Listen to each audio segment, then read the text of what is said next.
सोचिए, अगर आप एक छोटी सी लाइफ बोट पर बीच समंदर में फंस जाओ और आपके साथ हो एक खूंखार शेर, ना जमीन ना मदद और चारों तरफ सिर्फ पानी। आज की कहानी है 227 दिन से जिंदा रहने की और उम्मीद ना खोने की कहानी।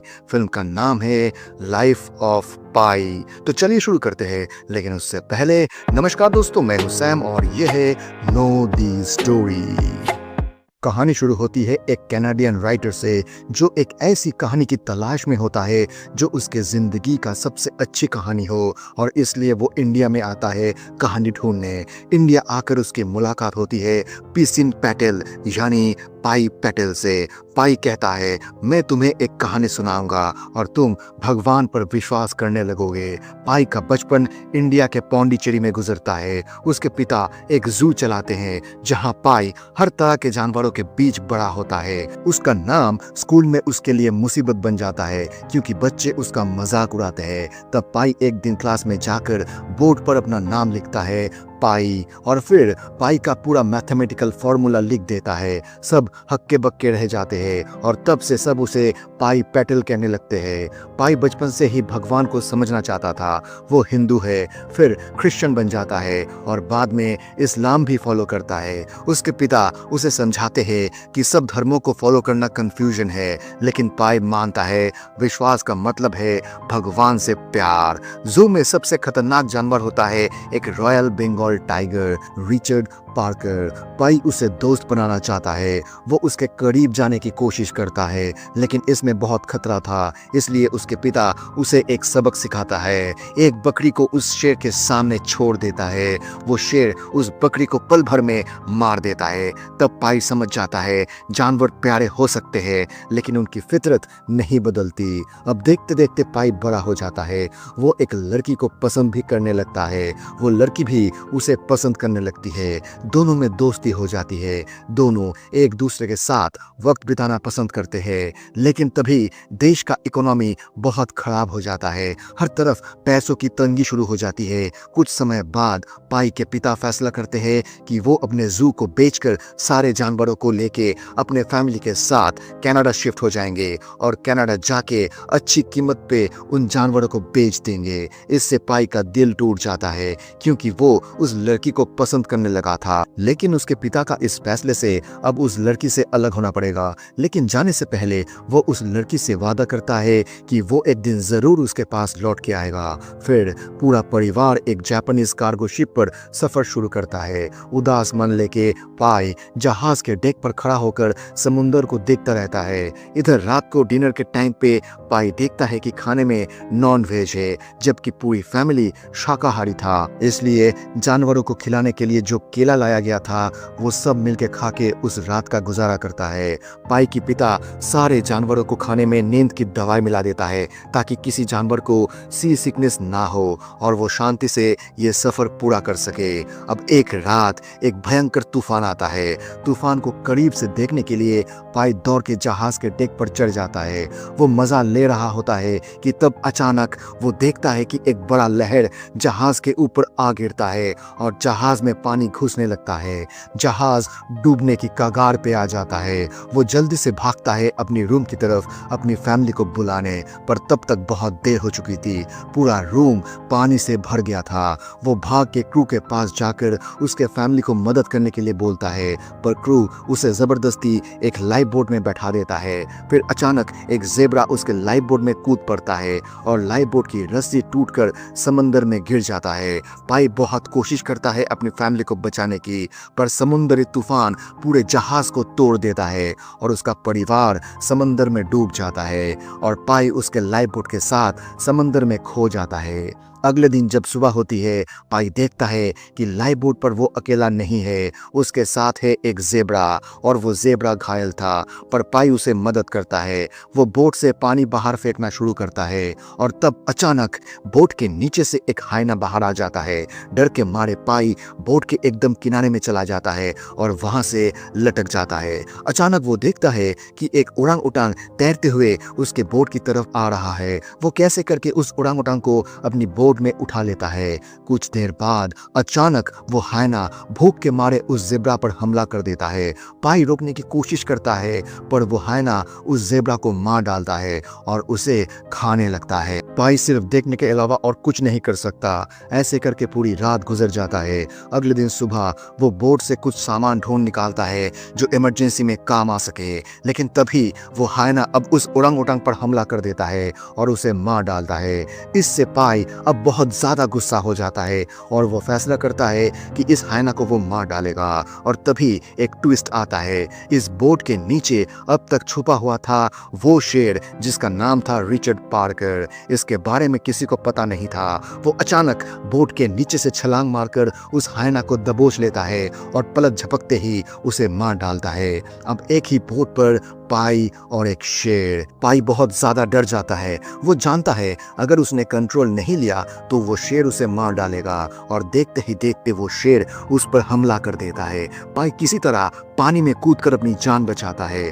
थोड़ी देर बाद पाई बोट पे चढ़ के देखता है कि वो शेर सो रहा था। वो चुपके से कुछ खाना और पानी लेता है और तभी वो शेर दोबारा उस पर टूट पड़ता है। पाई फिर से किसी तरह पानी में कूद जाता है और लाइफ जैकेट से बनाया हुआ एक राफ्ट पर चढ़ जाता है। अब देखते देखते रात हो जाता है। शेर बोट में और पाई उस राफ्ट में तैरता रहता है और इसी तरह एक और रात गुजर जाता है। अगले दिन सुबह पाई देखता है कि समंदर शांत हो चुका है। वो भगवान से प्रे करता है उसकी जान बचाने के लिए, पर मांगने से सब कुछ संग संग थोड़ी ना मिलता है।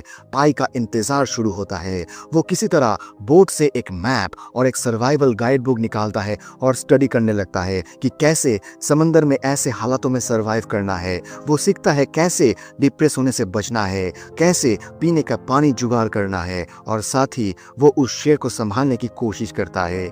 देखते देखते इस तरह 11 दिन बीत जाते हैं। पाई बरसात की पानी को जमा करने लगता है पीने के लिए और उसके साथ जो भी खाना बचा हुआ था उसे धीरे धीरे खर्च करता है और अपने डर को डिसिप्लिन में बदल देता है। धीरे धीरे पाई और उस शेर के बीच एक अजीब सा बैलेंस बन जाता है। ना दोस्ती ना दुश्मनी, सिर्फ सर्वाइवल। लेकिन अब तक जेब्रा और उस हायना का मांस खा के वो शेर शांत था, लेकिन जैसे ही वो खत्म हो जाता है शेर भूख से पागल हो जाता है। वो पानी में कूद पड़ता है पाई को मारने के लिए। पाई भी तुरंत कैसे करके उस बोट पर चढ़ जाता है। शेर भी उसका पीछा करता है पर अब वो बोट पर नहीं चढ़ पाता। पाई इस मौके की तलाश में था।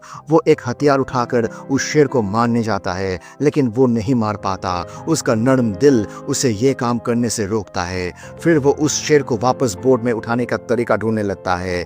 फिर वो एक लकड़ी का टुकड़ा बोट से बांधकर पानी में फेंक देता है और अब वो शेर दोबारा बोट में वापस चढ़ जाता है और पाई भी बोट से उतरकर उस राफ्ट में चढ़ जाता है। सब कुछ फिर से पहले जैसा हो जाता है पर अब खाने का इंतजाम करना जरूरी था वरना वो शेर दोबारा उस पर हमला कर सकता था। इसलिए अब पाई मछली पकड़ने की कोशिश करता है।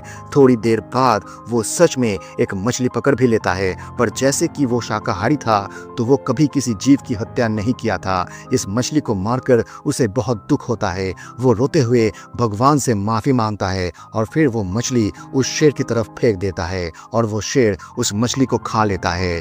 अब रात होता है पर ये रात बड़ी अद्भुत होती है। पानी के नीचे बहुत सारे जीव दिखते हैं। ये देखते देखते पाई प्रकृति के खूबसूरती में खो जाता है। तभी अचानक एक बहुत बड़ा व्हेल पानी से ऊपर आकर वापस पानी में डूब जाता है। इससे पानी में एक बहुत बड़ा लहर आता है और पाई पानी में गिर जाता है और उसके साथ जो भी खाना था वो सब कुछ पानी में डूब जाता है। पर पाई हाल नहीं छोड़ता। अगले दिन वो बोट पर चढ़ के शेर को ट्रेनिंग देने की कोशिश करता है ताकि वो पाई को नुकसान ना पहुंचाए और तभी वो देखता है कि चारों तरफ से फ्लाइंग फिश उसके बोट की तरफ आ रहा है। देखते ही देखते बोट में बहुत सारा फ्लाइंग फिश जम जाता है। लेकिन पाई जब एक मछली को खुद के खाने के लिए लेने जाता है तो शेर के साथ उसका झड़प हो जाता है। पाई हिम्मत से शेर का सामना करता है और वो मछली लेके वापस वापस रैफ्ट पे जाके उसे खाने लगता है।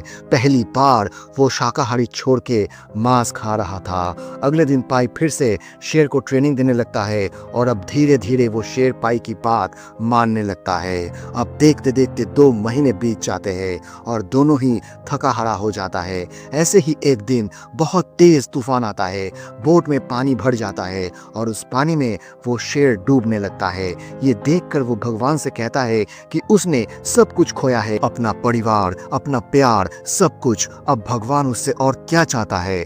धीरे धीरे तूफान रुक जाता है, लेकिन उस शेर की हालत बहुत बुरी थी, वो कभी भी मर सकता था। इससे पाई को बहुत दुख होता है। वो उस शेर को बचाने की कोशिश करता है, उसकी सेवा करता है, क्योंकि इस विशाल समंदर में सिर्फ वही एक उसका साथी था। ये सब सोचते सोचते वो सो जाता है। जब उसकी आंखें खुलती है तो वो खुद को एक आइलैंड में पाता है जहां सब कुछ जीवित लगता है। इस पूरे आइलैंड में एक अजीब प्राणी रहता है जिसका नाम है मीरकैट। इस आइलैंड के बीच में छोटी छोटी बहुत सारी पानी के तालाब थे, लेकिन इसका पानी मीठा और पीने लायक था। पाई जी भर के पानी पीता है। इधर वो शेर भी बोट से उतर के मीरकैट पकड़ के खाने लगता है। अब जैसे ही अंधेरा होने लगता है, पाई देखता है कि सारे मीरकैट्स पेड़ पर चढ़ने लगता है। वो शेर भी भाग के बोट पे चढ़ जाता है।